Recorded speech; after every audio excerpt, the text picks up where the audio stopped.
Alrighty, we are live. Good evening, gentlemen. As always, we'll give it a few minutes to let some folks trickle in here. But Logan, Garth, excited to have you guys on tonight. How are you doing?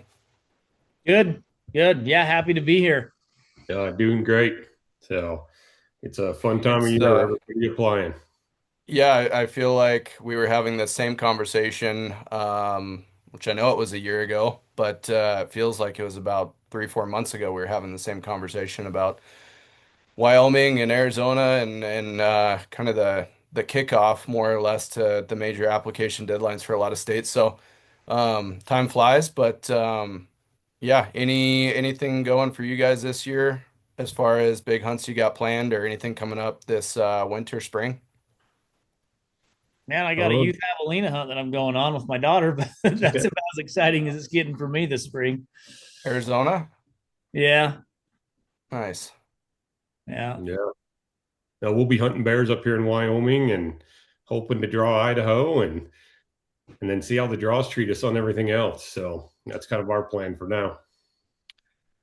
Nice. Yeah, I head to New Mexico the end of February for an odd tag, so nice Sweet. to, yep. Oh, I'm excited for that one. Be nice to go spend some more time in the desert when Montana is cold and snowy. Although it's finally cold today in Montana, but it's sure not snowy. It's felt like spring most of winter so far.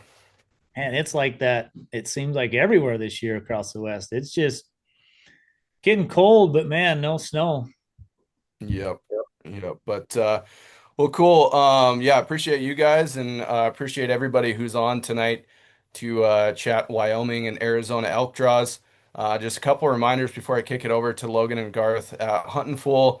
We're excited to have you guys tonight, as always, and this is one of, I will say, many application season webinars that we've done with Huntin' Fool and are going to do with Huntin' Fool. So be on the lookout for more. We typically are doing about once a month, and then in doing so, we'll talk about all of the more pertinent application deadlines coming, hence Wyoming and Arizona, which we'll get into some deadlines and whatnot in just a little bit. But just a couple reminders, you guys' videos are off and you guys are muted, so don't worry about being seen or heard. If you have a question that you want either myself or Logan or Garth to answer, make sure you're using the Q&A function at the bottom, and then go ahead and use the chat. Let us know where you guys are tuning in from, chat amongst yourselves. But remember, if you want an actual question answered from somebody, use that Q&A function. Couple other things here. If you have any personal account questions or issues, email help@onxmaps.com. It's just gonna be a lot better way to get you guys taken care of there.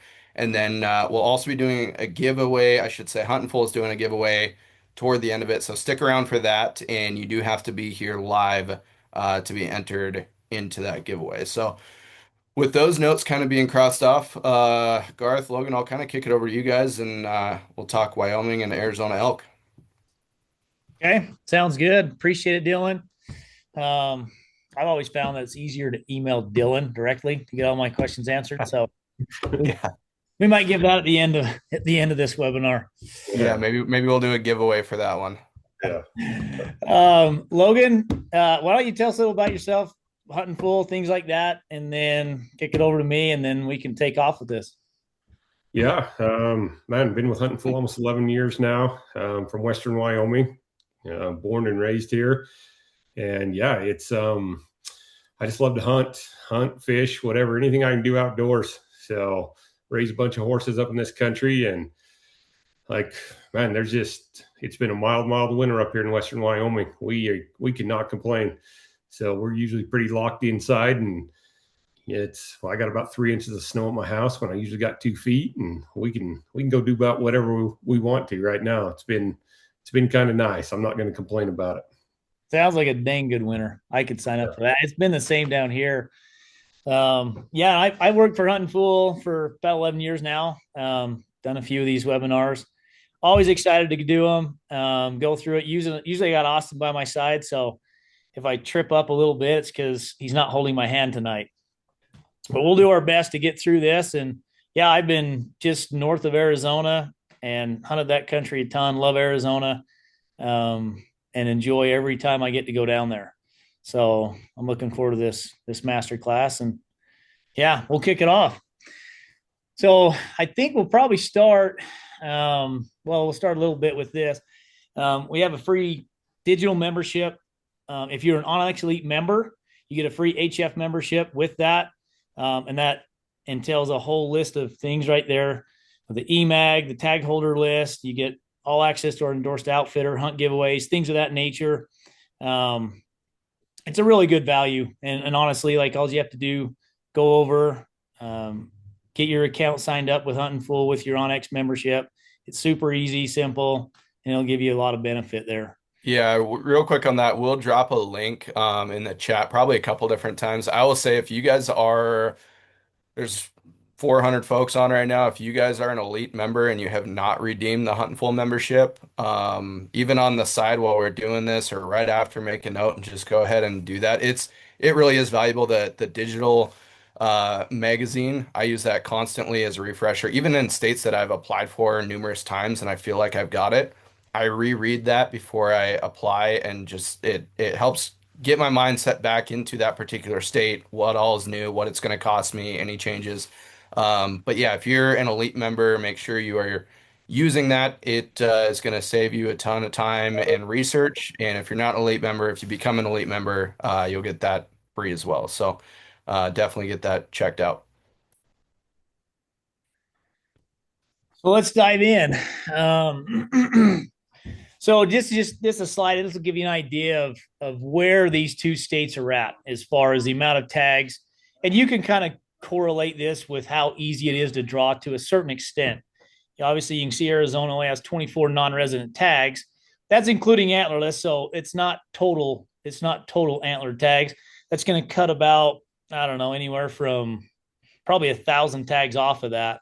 So there's not a ton of tags to go around in Arizona, but that's why it takes a few more years to draw it, to draw those hunts down there. But they also don't have the population that Wyoming has. Wyoming has a pile of general licenses, which they shook that up a little bit from years prior to allow for more licenses to be given on that general. Maybe you can dive into that a little bit more, Logan. You got more answers than I do.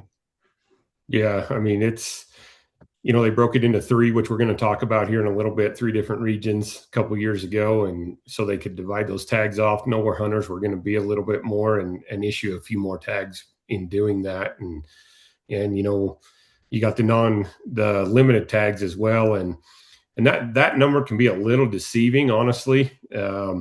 Roughly 2,100. It'll vary a little bit from year to year, depending on what they kick out for quotas. But there's some years that's been, even on the limited antler, that it's been closer to 2,500 just because of the leftover draw as well. So, which we can talk a little bit more about later. There's actually some really good opportunities there. Basically, non-residents getting tags that were originally issued for residents in that leftover draw that they just didn't claim. Yeah. And it's important to note that both those general and limited antler licenses for non-residents, you need to use your elk points to draw those. Residents, they don't have to draw general licenses. They just go down and buy them. But if you are a non-resident, you do have to use your points to draw either one of those. But both of these states, tons of public land. Yeah, you're going to have a few areas where you're going to have some problems with private, like the eastern side of Wyoming. You're going to have to, get into that a little bit. But both have tons of public land to have good hunts on if you are a DIY hunter and you just want to get up there and have a good time. There's no landowner tags for either one, no outfitter tags, at least not transferable. I mean, they have some landowner tags in Wyoming, but they're not transferable. So you can't pass those off to anyone else. It has to be within immediate family. So that's not really a thing anymore. There used to be statewide tags in Arizona, but they put the kibosh on that here last year. And so that's no longer a thing. They do have raffle tags, but nothing like that you can circumvent the draw and just buy a tag and go. Yeah. And the tiers that we have down there at the bottom of the slide, what you're seeing there is kind of what we talk to members about. So if we have a member that calls in and they're looking maybe brand new and they're just saying, what are the best states I can put in for that I can draw a tag most frequently? Oftentimes, especially if archery, that's why Montana's in there, but for the general license as well, Wyoming, Montana, and Colorado, those are the big 3 states that you can actually get into on a semi-regular basis every other year, every 4 or 5 years. Those are going to be the best value. Now, not meaning that you can get in on trophy hunts every year or every 3 years, but you can get on some good elk hunts. Once you drop down into the tier 2, that's where Arizona comes in. That's where it's like, okay, it's a little bit more of a long play there. You might have to invest 8 to 10, maybe even 15 years, depending on the type of tag you're going for. But it's still reachable, versus some of those tier 3 states like Nevada and Utah.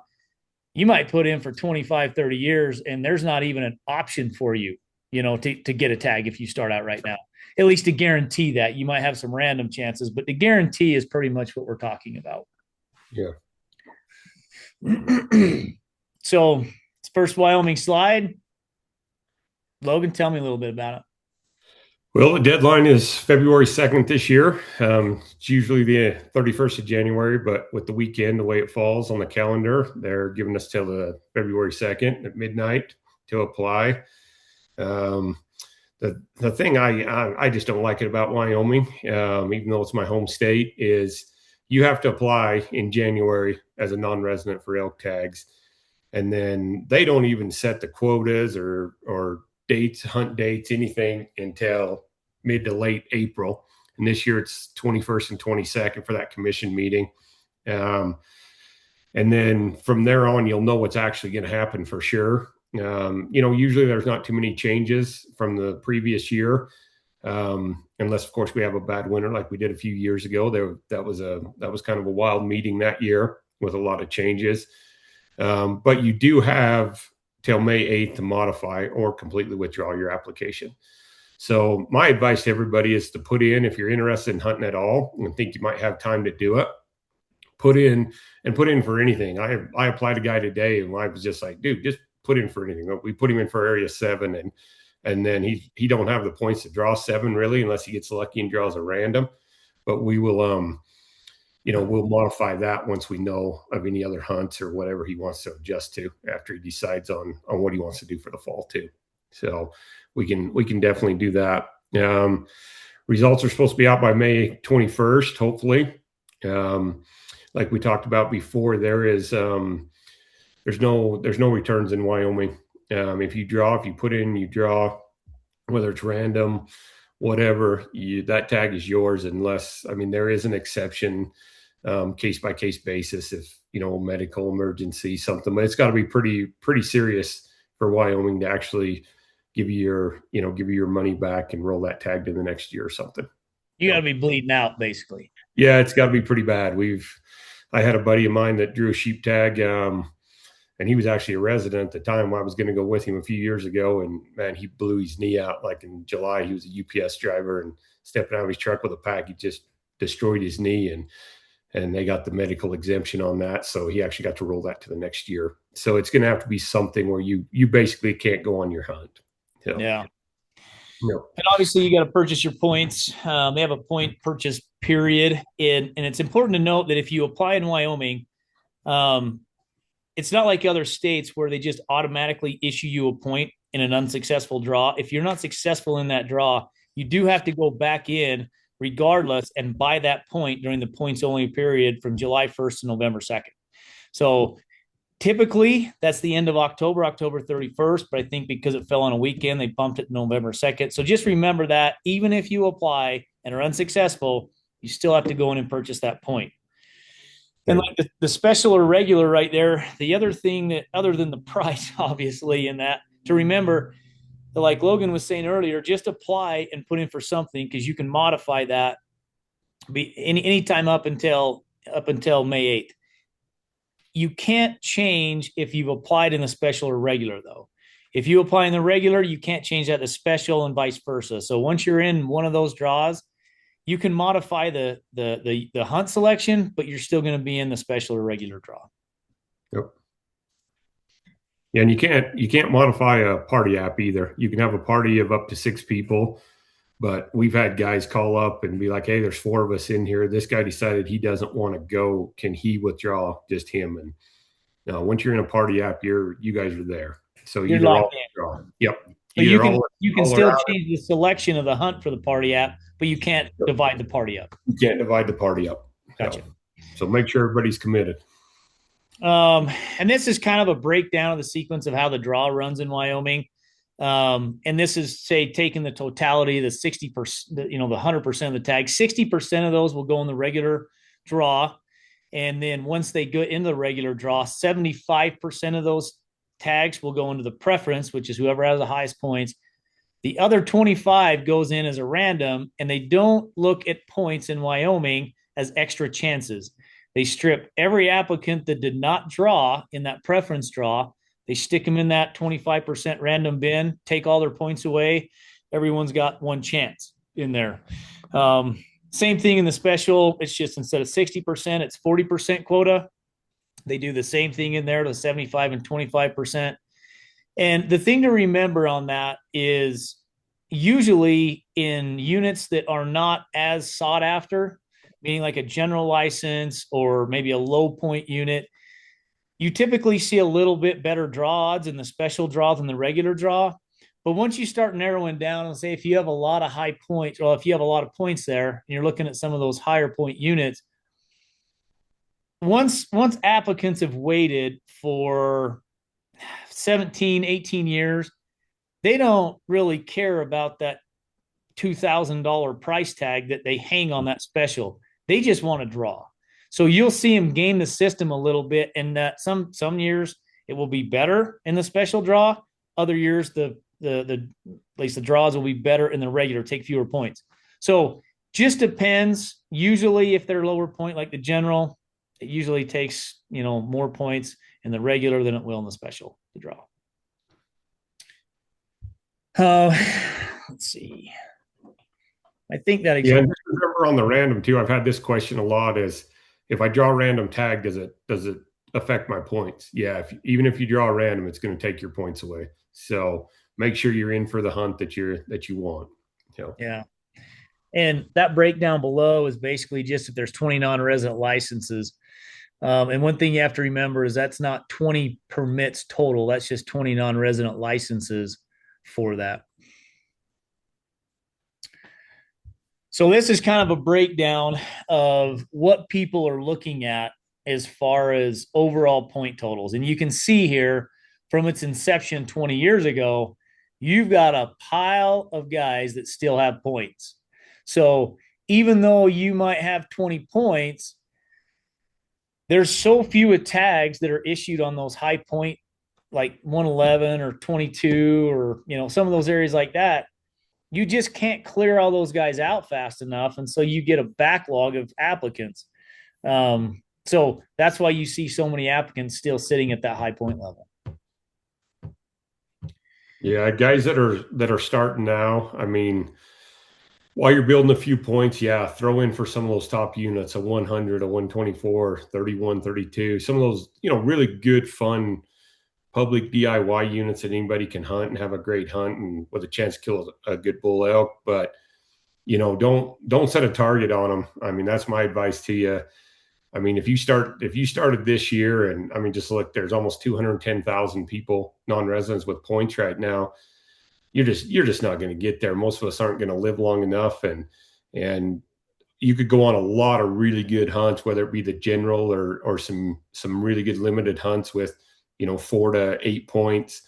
You can go on several of those while you're trying to get to a top. What they classify as a top tier unit now. And I don't know, personally, I don't think they're near as good as they were 10, 12 years ago. So yeah, don't set your sights so high and get out and hunt more often. Draw the general tags, draw some tags that are limited tags that are only taking, that 5 to 8 point tag total. I mean, I can tell you this: I've hunted Wyoming for elk probably a handful of times. I've had 3 limited quota tags up there, ranging from bighorn mountain archery hunts to Cody, Wyoming rifle hunt, and then I've hunted a bunch of general on the western side. And I can tell you this, as far as quality wise, just to me, what I preach to most of the members and clients I talk to, if you're at that low point total, meaning like that 5 to 6 point range, you can get a general hunt right now on the western side or southern side and have a do it yourself hunt, good public land, plenty of elk. You're realistically going to have to build another, by the time you catch up, you're probably going to have to build another 7 to 10 points just to get to another hunt that, in my opinion, is going to be of equal value for a do-it-yourself hunt. And I take a little bit out of that if you're going to go guided, because yes, you can get into some of these other areas where you can book a guide and get into some pretty decent hunts where it's all wilderness for that 12, 13 point range, and still have a really good hunt and probably not have to build points for another 7, 10 years. But honestly, it just doesn't seem like the quality of bull that you can encounter on some of these limited quota hunts like Logan's talking is going to equal the amount of years you had to apply to get there. Yeah, for sure. I mean, I don't know. I mean, I would just tell guys that are wanting to hunt, if you're wanting to hunt, get experience, try drawing some of these, the generals or whatever it may be with just better draws. A lot of guys just start in 0, 1, 2 points. Yeah, I mean, you're not guaranteed it, but put in some of these random odds are pretty good. We draw a lot of guys all the time. And yeah, just try to get a tag put in for the cow tags, the reduced price cow calf tags.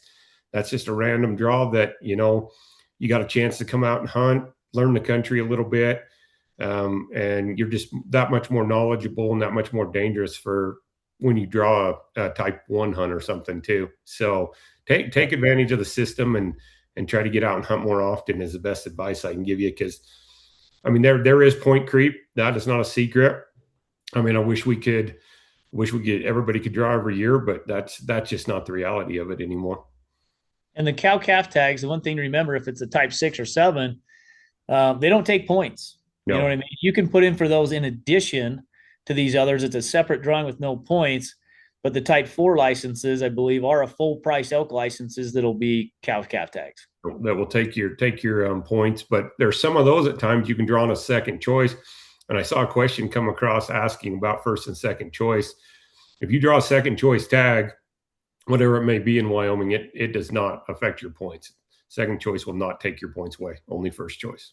Yeah, which some of those full price cow tags, you'd probably be able to do that, but we haven't been able to do that in any of the generals for quite some time now. Yeah, it's been several years, but basically any of the full price antler bull elk tags, there's really not any left. Like I said before, there are some on the leftover draw, but those were resident tags that were issued to residents in the original draw that they did not claim. So non-residents can get after them in the leftover draw, and that will not affect your points either. Yep. Yeah, and just one more kind of plug from my end for Wyoming. Last year was the first time I ever hunted Wyoming. I cashed in, I think 7 points it was on a general tag, and it was absolutely a great use of those points. Like at no point of the hunt, like before, during, or after, was I like, yeah, I wish I would have hung on to those and done something else. It was absolutely worth it. Like we saw a lot of elk, a lot of grizzly bears, but a lot of elk in multiple 6 point bowls. I was successful toward the end of the hunt on a 6 point bowl, and it was everything I wanted Wyoming to be as far as the adventure goes. So, as somebody who just did it last year and cashed in some points on a general, I would not hesitate to go that route. Yeah. Yeah. Now general's going to be 8 or 10 points. Yeah, yeah. As you can see, the price over there, it's not a big barrier of entry to build points. You can build those for $52 a year. It's awesome for youth because you can get in there for $10 and build those points, and build those up, and then they can go on a hunt, pretty cheap hunt. Once it gets time, and they get 4 or 5 points, and they can go on that. You can do a youth price, so I should say youth license. It's going to be a reduced price, but it has to be in the regular draw. If you apply in the special, that's still going to be the same price as an adult. And this is just a breakdown of the, the regions that are established, the West, East, and South. Just remember, a lot of the Eastern is made up of private land. There is a little bit of public land over there, but if you're going to apply for that East in the general, probably ought to have someplace figured out to hunt before you do so. The Yeah. South, you've got some pretty good access, especially down in the medicine bows, like down in those units 15, 13, 21. Those are pretty good areas that a guy can get into and have some pretty good public land. But obviously, you can see over on the West, most of the West, there's a lot of public land all the way over on that Western side. And man, just tons of elk over there right now. Yeah. Yep. Yeah. One thing about the West, be careful of. I mean, even in the South a little bit, there are a few wilderness areas down there, and there's quite a few wilderness areas in the West region. As a non-resident, you cannot legally hunt those without a guide or a resident guide of some sort. So, when you're picking your areas, be careful. But I mean, honestly, if you're a DIY guy, you absolutely do not need them. Most of the guys are hunting out of those and being very, very successful. I've lived here my whole life, and we've got more elk now than we've ever had. Yeah. And this is just kind of like when you go through and you start looking at this is just kind of a breakdown of where they drew out at and kind of how that regular versus special looks. Obviously, if you want to apply for the East and the special, you're getting the tag. Like Yeah. it's good as yours. But you can see in the special, like in the Southern and the Western, there's enough tags in the Western. It's 32%. So 1 out of 3 that applied in that special draw drew that tag. It's pretty impressive. I mean, if you've got $2,000, and I'm not saying that hunt is not worth $2,000 because boy, it's a good hunt for what you're getting. If you can circumvent that draw and go on that hunt and be one of the lucky 30%, I'd do it. Like it's really a good tag. It's a lot of money, but it's a good tag. Yeah, and if you've got time to hunt, I mean, it's one of the best things about Wyoming. You can archery hunt the month of September on all these general tags, and then you can turn around and rifle hunt them. And they've got several different openers, especially in the West. I mean, there's some hunts that open as early as the 20th of September for rifle. Those are wilderness units. If you choose to go up there, and then there's a bunch of October first openers, and then a pile of them that open October 15th. So depending on what your time schedule is, and even a lot of these general units, even after the any elk seasons are over, a lot of them stay open for cows, antlerless for another month or two as well. So a lot of places you can hunt for 3 or 4 months on that one tag to try to fill the freezer. Yeah, it's really a great opportunity. And just looking at the points you're building up there to draw, even in the regular, it's not bad. I can think of units in Colorado that's going to take more points than that you're not going to have the same type of hunt that you'll get in Wyoming with that. Yeah. And this kind of alludes to another thing, like this map we're looking at right here. The one thing that's crazy is this is for the license itself. So when I'm looking at that tells me that it's any elk in most general units across the state. So that's not an antler elk tag necessarily. You can shoot a cow, bull. You can't shoot a spike, but you can shoot a cow or a bull in there. Man, just if you're looking at simply a meat hunt and you're like, man, I didn't find the bull I wanted, I just want to take home some elk meat. It's a pretty good opportunity. Yep. And this right here, we're just breaking down kind of the limited licenses and how those take effect in there. And when you look at that and you start going through and trying to determine, all right, this is what I can draw, this is what I can't draw. That's when you can pull up your onX and just say, okay, where am I at? You know what I mean? How much of this can I draw? This will have a preference point draw where it takes into account your points. You have the 25% random, as we alluded to earlier, where it doesn't take into consideration anyone's points. Everyone that doesn't draw is kicked into that random draw. I'm really whizzing through there. Yeah, you're rolling through there. Yeah, I mean that basically sums up Wyoming. One question we get quite a bit that we really didn't talk about on here are the types of tags too. We've got our type ones, which are usually your any elk tag or your bull elk tags. Wyoming has gotten to the point where almost all of their tags are any elk. They really don't have like an antlered, like other states, things like that. They want you harvesting elk, and if they give you a tag, they want you to kill something. So yeah, so type ones, type twos, type fours are your antlerless full price tags. So always be careful with that, especially if you've got points and you're not looking to just hunt a cow. Um, it always surprises me every year how many of those tags get taken by somebody with a few points. And there's guys that just like to cow elk hunt, so that's great. It's a great opportunity for them to hunt more often, but be careful that not to put in for that type four unless you are just wanting to hunt a cow. And man, if you put it in the special, that's a $2,000 cow tag. So be careful there. And then of course your type 9 tags are your archery only tags. And if you draw that, you're going to be hunting the archery season only for that unit, for that specific unit. And then once that tag's done, it's done. So they're in September.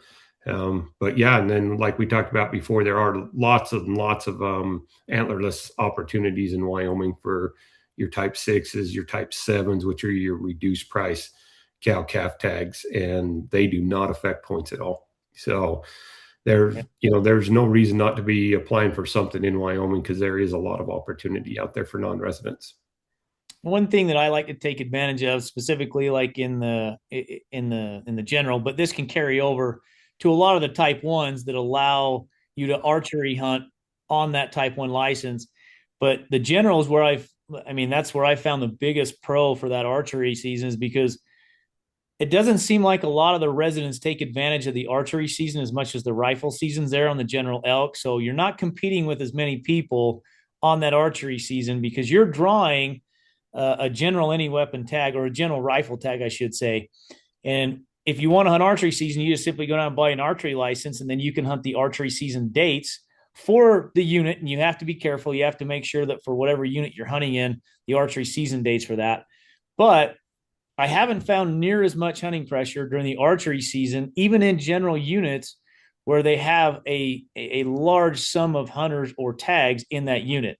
So that's one thing to look at. Even in some of the limited control type 1s, you might get in there if you're allowed to hunt during the archery season. If you draw the type 1 or 2, you can go in there and hunt archery and not have to compete with all the other rifle hunters. All you're doing is competing with, some of the other type 1 or 2 hunters that picked up the tag.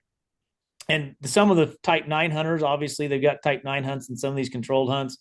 But there's a few nuances and things like that. You can, if you have any questions, like say, you can reach out to us here at Huntin' Fool, and we can walk you through any of those areas and explain if they do have a type 9, or you can hunt archery on your type 1s.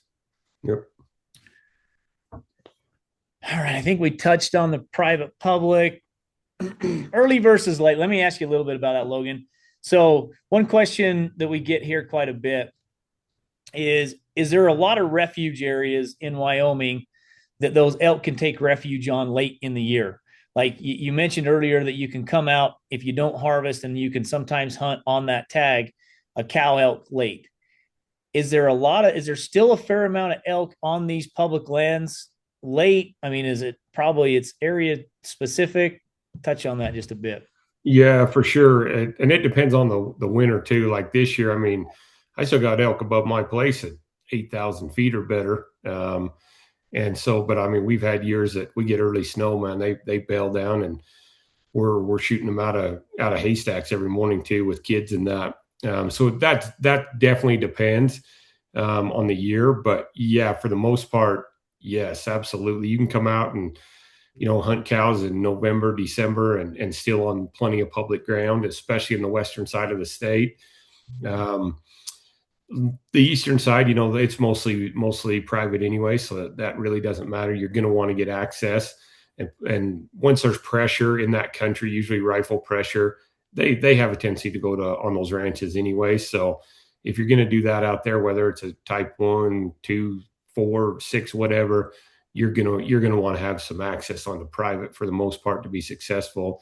Um, the south, it varies, but that south in the Medicine Bow, once they roll off the tops of those hills, for the most part, they're on private as well. So you want to be careful in that neck of the woods. But there's some great opportunities out here. I mean, we still got cow hunts going on right now, and it's the 20th of January. They were until the end of the month here. I still got one in my pocket here that I'm probably not going to use, but we've been helping a few people out, finding them for them, telling them where they're at, and so they can try to go and fill the freezers.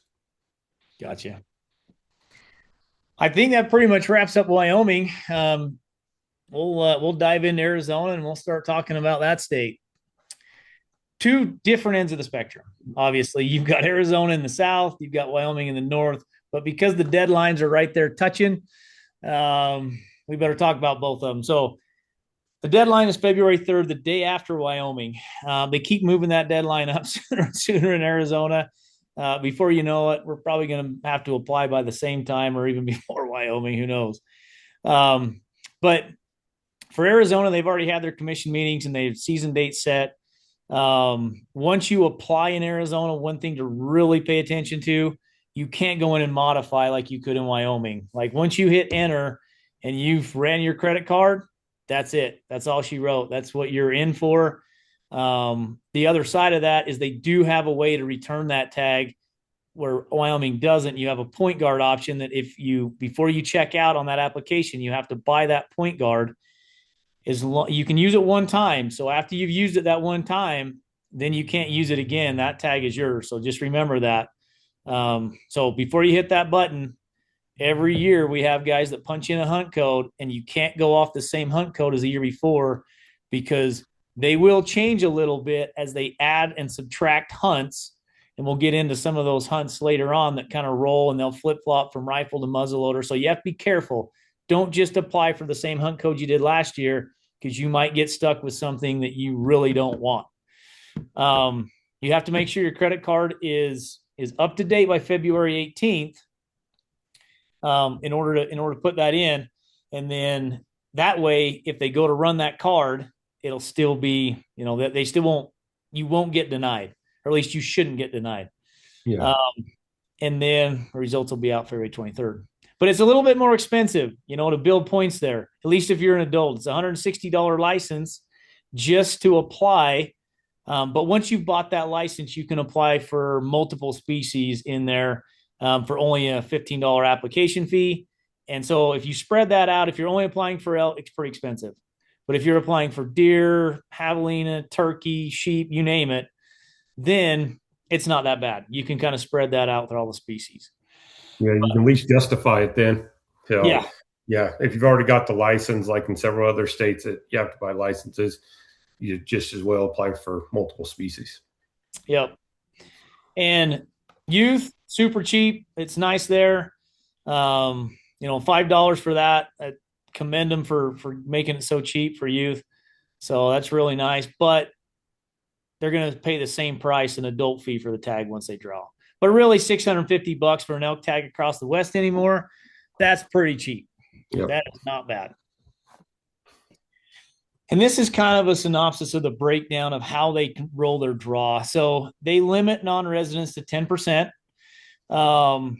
When they get into drawing it, they have both a preference draw and a random draw. Now, Arizona, if you want to speak their lingo, it's the bonus pass, which is the preference draw. And they limit only 50% of the non-resident permits can be issued in that bonus pass. And so once you go into there might be, let's say there's 100 tags and there's 10 that are allocated for non-residents. That's 10%. Up to 5 of those can be drawn in that bonus pass to the highest point holders that put in for that hunt. Both choices are considered. So that's one thing to remember about that in Arizona. You do get first and second choice. But if you draw either one of those choices because they use those points or because they used your points to draw on both those choices, they will take those points away from you if you draw. So just remember to put 2 choices down that you would be happy to hunt on. That's the one thing you want to make sure. If you put one choice, you're hurting yourself. Then you get to the random draw. The random draw is a little different than Wyoming, where they actually do give you extra chances for the amount of points you have in that random draw. But again, they look at both choices, and the other 50% that wasn't taken in the preference draw can now be taken in that random draw. And they'll usually fill all those tags and issue all the rest of the tags to non-residents, or that 10% quota. So that's how that's ran. And again, just remember that you don't want to apply for points, because in Wyoming you have to front the entire tag fee up front to apply for that species, versus you could just buy the point later for $52. Here, in order to get a point, you have to apply before the application deadline in the draw, but it costs the same amount to apply for a trophy hunt as it does just to put in points. So unless you're going to be in, China all of September through December, yeah, then do points. But if you're not, man, put in for the best of the best hunts out there, because they are going to issue some random tags and it costs the same, and Yep. someone's going to get the tag. So here we'll kind of go through some expectations here. And, Arizona is always thought of as this giant trophy elk state, and rightly so. Like, some of the biggest elk every single year will undoubtedly come from this state. Yeah. Most of them are going to come from areas that are probably surrounding some of the reservation land in the central part of the state, but they do manage some other areas that are adjacent to it for higher bull to cow ratios, more mature bulls. One thing to consider when you're putting in for it: tons of public land. You do not have to hire a guide to hunt Arizona at all. Obviously, hiring a guide, you can have a little bit better understanding of where they're at, because they've already done the research, they've hunted it, so they know it. Guides in Arizona are still somewhat cost effective. I mean, meaning that you can get into some of these states, like for instance, Wyoming, you better plan on starting at 10 grand. You can still find a few guides for elk in Arizona for $7,500, maybe even 6,500 if you swing a good deal with them and you take a 2-on-1 with you and your buddy. But you don't need a guide. Tons of public land. Average size of elk, and here's where I would say that the average size of elk, due to multiple factors that we won't go into, but it's come down, I would say, over the last 10, 15 years. We're not seeing as many, big 350 plus class bulls on average in Arizona as we used to. It's more of a mature bull hunt, like that bull right there that's showcased right there. That's Austin's wife.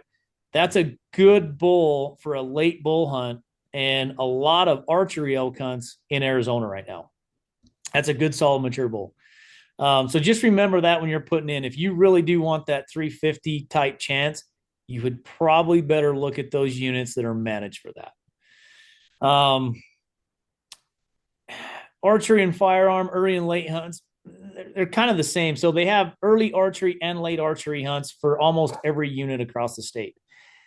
They don't have early firearm hunts and late firearm hunts for every. They have late firearm hunts for every single unit. And the reason I say firearm is because some units are muzzleloader. They'll have early muzzleloader and late muzzleloader. Some of them are rifle, early rifle and late rifle. But all of them have late rifle hunts, and not all of them are late rifle or muzzleloader. Not all of them have early. Those will alternate a little bit. And they'll rotate some units in there every year, or they'll rotate units from early rifle to early muzzleloader. So there's a few nuances on those early hunts you have to adhere to. The biggest thing you want to know is that the late rifle hunts, they can take anywhere from 8 points on average to 13.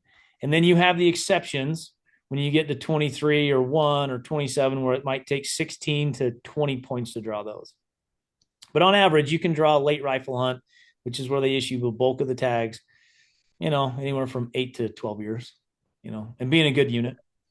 Yep. Early archery, plan on 11 plus. Like, it's going to take you a hot minute. Yeah. Obviously, the early firearm hunts, everyone wants to draw those. So you're looking at least 25 plus points. I say 25, but 28 is the realistic number. But there are a few outliers like 22 early Muzz and some of those that, could take 25 points, 22 North early. So there's some of those that can dip into that 25-point range. Yep. But that's 25 points now. If you started right now, yeah, it's probably going to be closer to 45. You better be lucky and draw random. So yeah. Yeah. Well, we'll just go back up here real quick. We'll just is when we get down to breaking down Arizona, realistically, how do you put Arizona in your application portfolio? Ooh, that's a great question. Arizona to me it's one of those that I've hunted it once before. I'm building points again. I'm trying to use Arizona as an opportunity to kill a really good bull. And so I watch moisture. Moisture is a big deal to me down south there. Both Arizona and New Mexico, some of those states like that. I kind of take it just the opposite of Wyoming. We actually grow bigger stuff, bigger bulls, especially bucks too, up here on drier years, just because the climate's completely different and that. So, but south down there, good moisture years, more often than not grows big bulls. And so, yeah, I'm not afraid if we get a really, really good moisture year. I kind of change my strategy around to maybe try to draw even a late rifle in a decent unit, because I think there's going to be some better antler growth and an opportunity to try to kill a good one. But it just depends on where you're at, and as we talked about before, there's states that you can hunt a lot more often than Arizona, but you always need to be applying. We got guys drawing tags all the time that they completely didn't have the points for, and drew a random tag and were super surprised. And it's always nice to have that surprise and have to change your hunts around, your hunt dates around for the year. So yeah, I think that's a good strategy. My first tag, I held out for an archery hunt and went and did an archery hunt there. And since then, I've just been putting in for late rifle hunts. One thing to remember on those late rifle hunts, if you do go down that route because you want to draw more often and you're just looking to hunt Arizona as often as you can, just remember that they issue a pile of tags for most of those late rifle hunts. You could be, up to 800 tags in some of these units, 800 tags. Most of them are going to have somewhere between 200 to 500 tags. So when you get there, you're going to have a lot of competition. There's still some good bulls out there, and there's still a lot of elk, but you just got to know that going into it, and you'll be okay. Because I've talked to numerous people, and what happens, they put in for those, and they think they drew an Arizona. Arizona rifle hunt's going to be amazing, big bulls. They get down there and like, my gads, that looked like Colorado opening day on an over-the-counter unit. Just people running everywhere. So take that into consideration. The other thing that I would say is the late hunts. Understand that with, like Logan was saying, if you have some of these years, they're a little bit touchy for moisture, and they don't have as much moisture to have that year, you're going to have some busted bulls. Yeah. You get down there and, man, you might be doing everything you can to find one that isn't broken. And the only thing you're probably going to find that isn't broken is either something that's next level giant that didn't have any competitors to deal with throughout the rut, or a raghorn, because he wasn't about to fight anybody. So just take that in consideration. That is something that can happen down in Arizona when you start talking these early versus late hunts.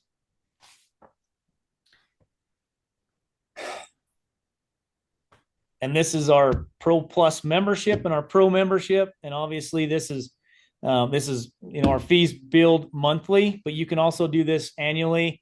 You can take advantage of your onX discount, and this is what it boils down to. You can go from $199 for that Pro Plus to $169, and you can break that down to $40 if you use your onX discount for that. So that's kind of the breakdown of how the services you get from each one, Pro Plus versus Pro. I'll let Dylan talk a little bit about the giveaway we're doing.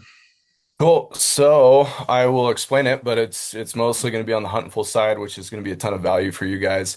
I think we just threw the link in the chat and we'll throw it in if not, but get signed up. Thank you guys for tuning in. Obviously, a lot of really helpful information for these states from Garth and Logan here, but they are going to be giving away five different hunt consultations, I'll call them. I don't know if that's what you guys Yeah. refer to them as, but that's what I think of them as.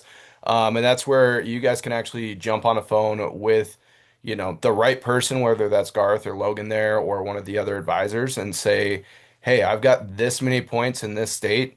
What would you recommend? I want to do a backcountry backpack style hunt, and here's kind of my expectations.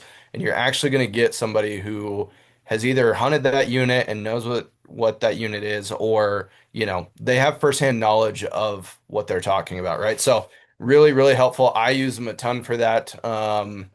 Yeah, I mean, before we even jumped on this, I was like, hey, I got to talk to you guys about this date and this unit and this tag I want to get and whatnot. So it's super valuable. Get your name in the hat there, and they're going to select five folks to win that. Perfect. And this is the other. This is a something that we're really excited about. The Grand Slam giveaway for this year. I mean, if you can believe it, we're giving away another Grand Slam where the lucky winner gets to hunt a Rocky, a Stone, a Desert, and a Doll.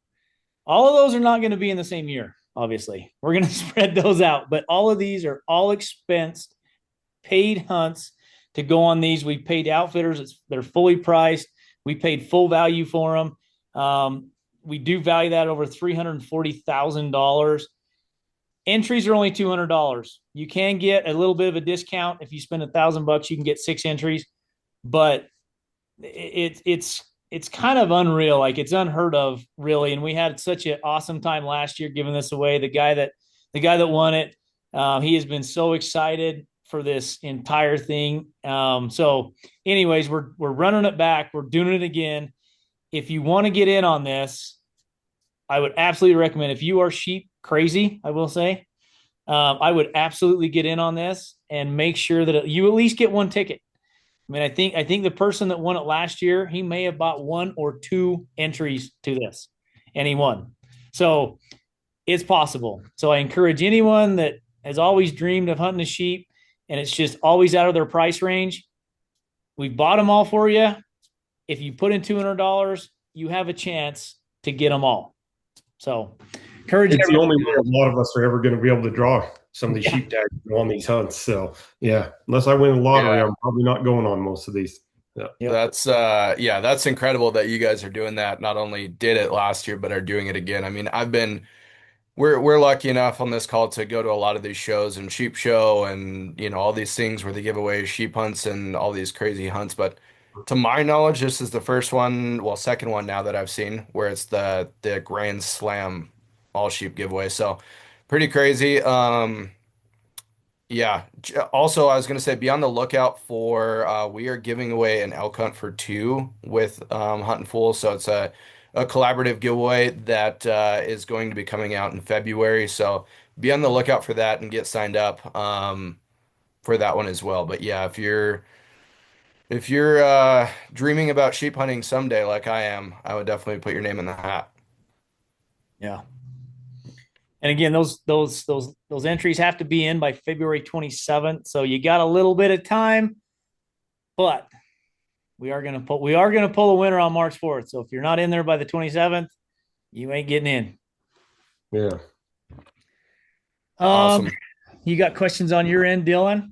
Cool. Well, and I actually just got a note. Austin has been on in the background. I think he's traveling to Sheep Show as we speak, but he's been answering a ton of the questions on the background. So as of right now, I don't have any open-ended questions on my end that haven't already been addressed from Austin on your guys' end. So if you guys have any questions on your end or last minute thoughts that we might not have covered, I think now is probably the time. But if not, we can wrap it up here pretty soon.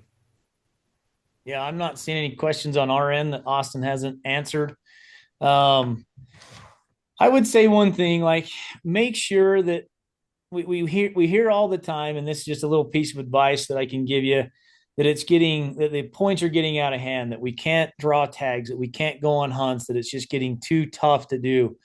Um, there's still lots of hunts out there to do. We talked about how easy it was to draw some great tags in Wyoming to go on elk hunts. I mean, even if you want to fill the freezer, you can do that just about every year on cow elk hunts up there. Arizona, it's always looked at as a once in a lifetime state. And I don't look at it as that. I've been fortunate enough to draw 3 elk tags down there. And since I started putting for late rifle hunts, I've actually drawn 2 random tags down there. And yeah, they were tough hunts, but both of them were very rewarding, fun hunts. So I wouldn't say that all hope is lost. Get your name in the hat, make sure you get applied, because you dang sure ain't going to draw if you don't. Yeah, absolutely. Know how the systems work. Every state's a little different, and if you understand them and know how they work, there is opportunity to draw for sure.